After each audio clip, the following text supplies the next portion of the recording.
Oke, bagian kedua pelajaran tentang iman ini ya, pemahaman kita tentang iman. Pertanyaan kedua, bagaimana iman berbeda dari pengetahuan rasional atau empiris? Pengetahuan rasional itu berbasis logika dan akal budi. Contoh, matematika dan filsafat. Sedangkan pengetahuan empiris itu berbasis pengalaman indrawi dan eksperimen ilmiah. Contohnya fisika, biologi maupun kimia ya.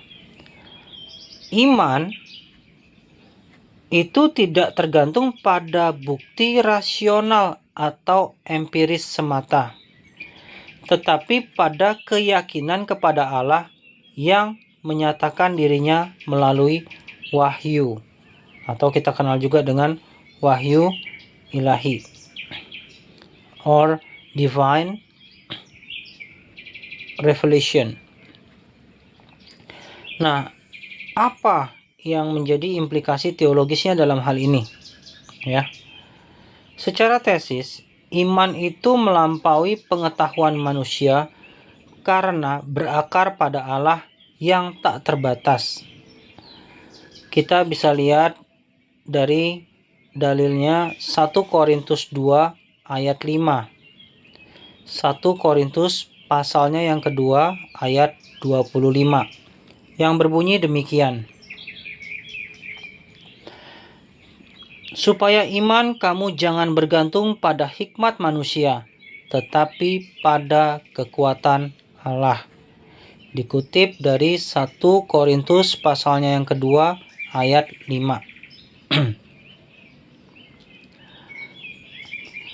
Nah, apa antitesisnya? Antitesisnya, rasionalisme dan empirisme modern seringkali menolak iman karena tidak dapat diverifikasi secara ilmiah. Lalu apa sintesis dari keduanya itu? Iman dan akal budi bukan musuh, tetapi saling melengkapi. Iman menerangi akal budi untuk memahami realitas rohani yang lebih mendalam. Jadi, akal budi manusia yang diterangi oleh Roh Kudus dapat memahami sebagian kecil dari misteri Allah. Itu bisa kita lihat dari Roma pasal 12 ayat 2 yang berbunyi demikian firman Tuhan. Janganlah kamu menjadi serupa dengan dunia ini, tetapi berubahlah oleh pembaruan budimu, sehingga kamu dapat membedakan manakah kehendak Allah, apa yang baik, yang berkenan kepada Allah, dan yang sempurna. Pengetahuan empiris berguna untuk keseharian kita dan lain-lain, tetapi tidak mencakup dimensi rohani atau kekekalan. Lalu apa sih tips praktisnya untuk ini?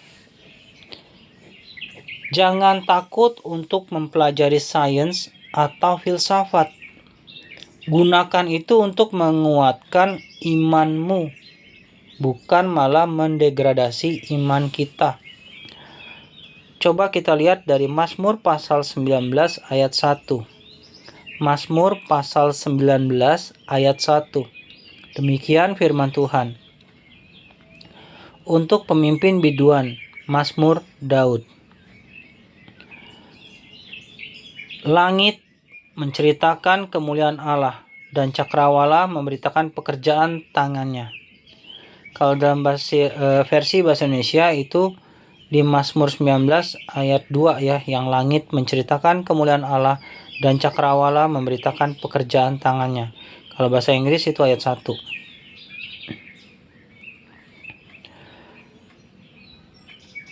Jadi tips praktis yang kedua juga bisa bertanya dan berdialog dengan hikmat ketika menghadapi skeptisisme rasional atau empiris. Tips praktis yang ketiga, tekankan pengalaman iman melalui doa, pujian, dan pelayanan. Karena ini melengkapi apa yang tidak dapat dijelaskan secara rasional. Lalu, pertanyaan yang ketiga, apakah iman membutuhkan bukti? Jika ya, bukti seperti apa yang relevan? Nah, iman membutuhkan bukti spiritual. Misalnya, kesaksian Roh Kudus dalam hati manusia, yang bisa kita baca dari Perjanjian Baru, Roma pasalnya yang ke-8 ayat 16, yang bunyinya demikian. Roh itu bersaksi bersama-sama dengan roh kita, bahwa kita adalah anak-anak Allah. Yang kedua, bukti iman tidak selalu bersifat fisik, tetapi lebih pada bukti transformasi hidup. Bisa kita lihat dari 2 Korintus 5 ayat 17. 2 Korintus pasalnya yang ke-5 ayat 17. Demikian firman Tuhan. Jadi, siapa yang ada di dalam Kristus, ia adalah ciptaan baru. Yang lama sudah berlalu, sesungguhnya yang baru sudah datang. Lalu, poin yang ketiga, wahyu dalam Kristus dan Alkitab menjadi bukti utama iman Kristen atau iman Kristiani. Mari kita lihat dari Yohanes pasalnya yang ke-1 ayatnya yang ke-14. Yohanes pasal 1 ayat 14. Demikian firman Tuhan. Firman itu telah menjadi manusia dan diam di antara kita. Dan kita telah melihat kemuliaannya, yaitu kemuliaan yang diberikan kepadanya sebagai anak tunggal Bapa, penuh kasih karunia dan kebenaran. Apa implikasi teologis terkait hal ini? Tesisnya, bukti iman adalah karya nyata Allah dalam sejarah, seperti penciptaan, kehadiran Kristus, dan kebangkitan. Kehadiran Kristus bisa kita ketahui, bukan kita duga-duga atau kita tebak, dengan ada historical Jesus. Baik secara sejarah maupun secara Alkitab itu tertulis dengan jelas. Lantas apa antitesisnya? Ateis atau agnostik menganggap bukti iman tidak valid karena tidak dapat diuji secara ilmiah. Atau ada orang ateis yang juga suka bilang, aku nggak percaya Yesus ada karena berapa ribu tahun yang lalu. Mana buktinya gitu.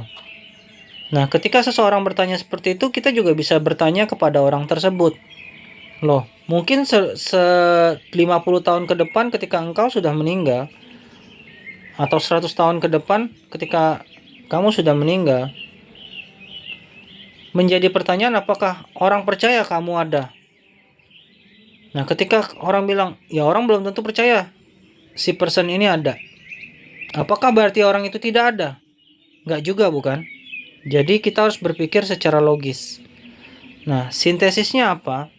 Bukti iman harus dilihat dalam konteks relasi pribadi dengan Allah, bukan sekedar eksperimen objektif.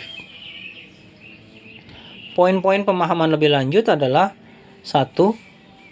Allah telah menyatakan dirinya cukup melalui wahyu umum. Dan wahyu umum ini kita bisa kenal juga dengan adanya alam semesta dan lain-lain. Dan yang secara khusus adalah Kristus dan firman-Nya. Ya. Kedua, bukti iman tidak menggantikan iman itu sendiri. Sekali lagi ya, bukti iman tidak menggantikan iman itu sendiri, melainkan memperkuatnya. Tips praktis apa yang bisa kita ambil dalam hal ini? Tunjukkan kesaksian hidup nyata yang berubah karena iman, bukan karena beragama. Itu adalah hal yang berbeda. Ya, punya KTP agama Katolik atau agama Kristen tidak menjamin seseorang itu beriman kepada Kristus. Itu hanya ID card. Oke. Mari kita baca dari 1 Petrus 3 ayatnya yang ke-15. 1 Petrus 3 ayat 15. Demikian firman Tuhan. Tetapi kuduskanlah Kristus di dalam hatimu sebagai Tuhan, dan siap sedialah pada segala waktu untuk memberi pertanggungan jawab kepada tiap-tiap orang yang meminta pertanggungan jawab dari kamu tentang pengharapan yang ada padamu. Demikian haruslah dengan lemah lembut dan hormat. Lalu menjawab pertanyaan yang keempat. Bagaimana hubungan antara iman dan wahyu? Apakah wahyu ilahi diperlukan untuk memiliki iman? Nah, mari kita telusuri lebih dalam. Iman tanpa wahyu ilahi tidak mungkin, karena iman memerlukan dasar yang benar, yaitu Allah yang menyatakan dirinya. Wahyu umum, Allah menyatakan diri melalui ciptaan yang kita lihat, bisa kita telusuri melalui Mazmur 19 ayat 1. Demikian firman Tuhan. Untuk pemimpin biduan, Mazmur Daud. Kalau bahasa Indonesianya ayat 2 ya. Langit menceritakan kemuliaan Allah, dan cakrawala memberitakan pekerjaan tangannya. Wahyu khusus, Allah menyatakan diri melalui firman-Nya dan inkarnasi Kristus, bukan reinkarnasi, tapi inkarnasi Kristus. Bisa kita baca dari Ibrani pasal 1 ayat 1 sampai dengan 2. Ibrani pasal yang ke-1 ayat 1 sampai dengan 2. Setelah pada zaman dahulu Allah berulang kali dan dalam berbagai cara berbicara kepada nenek moyang kita dengan perantaraan nabi-nabi. Maka pada zaman akhir ini ia telah berbicara kepada kita dengan perantaraan anaknya, yang telah ia tetapkan sebagai yang berhak menerima segala yang ada. Oleh Dia Allah telah menjadikan alam semesta. Jadi dari ada wahyu umum, ada wahyu khusus, dan juga ada konsep bahwa iman bertumbuh ketika manusia menanggapi wahyu dengan percaya. Saya ulangin, iman bertumbuh ketika manusia menanggapi wahyu dengan percaya. Kita bisa lihat dari Roma pasalnya yang 10 ayat 17. Roma pasal 10 ayat 17. Demikian firman Tuhan. Jadi iman timbul dari pendengaran, dan pendengaran oleh firman Kristus. Lalu apa implikasi teologisnya? Wahyu adalah inisiatif Allah untuk mendekati manusia. Tanpa wahyu, iman tidak memiliki objek yang benar. Lantas apa sih antitesisnya? Beberapa pandangan deistik menganggap manusia dapat menemukan Allah hanya melalui akal budi, tanpa wahyu. Nah, dari kedua hal ini bisa kita sintesis bahwa wahyu ilahi adalah sumber iman, tetapi iman manusia adalah respon bebas yang dimungkinkan oleh anugerah Allah. Jadi dalam beriman tidak ada pemaksaan. Misalnya tidak beriman pada Kristus hukum mati, tidak seperti itu dalam Kristiani. Ya, dalam hal kekristenan, baik Kristen Katolik maupun Kristen Protestan atau apapun Kristennya, misalnya Kristen Ortodok, Koptik, apapun itu. Tidak ada iman Kristiani ketika anaknya tidak mau mengikuti Kristus lantas langsung orang menghukum mati. Itu tidak benar. Ya. Poin-poin pemahamannya, 1, Allah yang memulai wahyu, tetapi manusia harus merespon dengan iman. Kak Noven ulangin. Allah yang memulai wahyu, tetapi manusia harus merespon dengan iman. Itu bisa kita baca dari Efesus pasal 2 ayat 8. Demikian firman Tuhan. Sebab karena kasih karunia kamu diselamatkan oleh iman. Itu bukan hasil usahamu, tetapi pemberian Allah. Bukan Allah KW ya, Allah yang original. Kedua, wahyu umum cukup untuk mengenal keberadaan Allah. Tetapi hanya wahyu khusus yang membawa keselamatan. Tadi sudah Kak Noven bicara tentang ada wahyu umum, ada wahyu khusus tadi yang di atas ya. Nah, tip praktisnya apa? 1. Bacalah firman setiap hari sebagai wahyu Allah untuk memperkuat iman. Karena kita tahu ya dari Roma 10 ayat 17 kan bunyi firman Tuhan seperti ini. Jadi iman timbul dari pendengaran dan pendengaran oleh firman Kristus. Bukan berdoa Tuhan tambahkan imanku kayak nyoder iman, bukan gitu ya. Atau baca Alkitab tapi nggak ngerti artinya apa. Baca kitab suci nggak ngerti artinya apa. Nah itu juga bukan tidak menambah iman ya. Poin kedua, tip praktisnya adalah lihatlah lingkungan kita, alam semesta sebagai kesaksian akan kebenaran Allah yang bisa kita lihat dari Mazmur pasal 8 ya. Mazmur pasal 8 yang ada kalau bahasa Indonesia 10 ayat, bahasa Inggrisnya 9 ayat yang bunyinya demikian. Mazmur 8. Untuk pemimpin biduan menurut lagu Gitit Mazmur Daud. Ya Tuhan, Tuhan kami, betapa mulianya namamu di seluruh bumi. Keagunganmu yang mengatasi langit dinyanyikan. Dari mulut bayi-bayi dan anak-anak yang menyusu telah kau letakkan dasar kekuatan karena lawanmu untuk membungkamkan musuh dan pendendam. Jika aku melihat langitmu, buatan jarimu, bulan dan bintang-bintang yang kau tempatkan, apakah manusia sehingga engkau mengingatnya? Apakah anak manusia sehingga engkau mengindahkannya?